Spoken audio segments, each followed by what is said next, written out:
Okay, so now it's all cut up into pieces, and I'm going to dump these little pieces of paper that are loaded with chlorophyll into the test tube.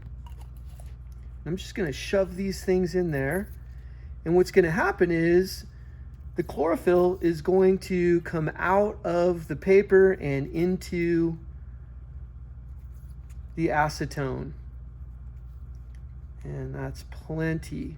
Got a little stir rod here, so I'm just going to kind of push it down into there and make sure that I have a nice green liquid. Okay, so now in this liquid I've got acetone and I've got chlorophyll, but I don't have any of the other plant chemicals that were in the original leaf. Okay, so now what I want to do is I want to carefully pour this into one of these smaller test tubes that's going to go into the SPEC 20 machine. So I'm going to do this over the sink here, and I'm going to fill up my sample tube right up to there, maybe a little less. That's good. Okay, and so now I am ready to go. So now we're going to go over and take these samples over to this machine here called the SPEC 20.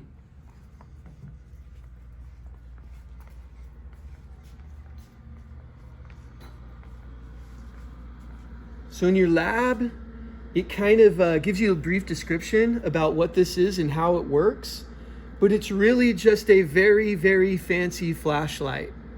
So what happens is we take samples, this is just a pure acetone sample, and we put it in here, and the machine shines a light through there, okay? And it measures how intense the light is going in and how intense the light is that's coming through the other side.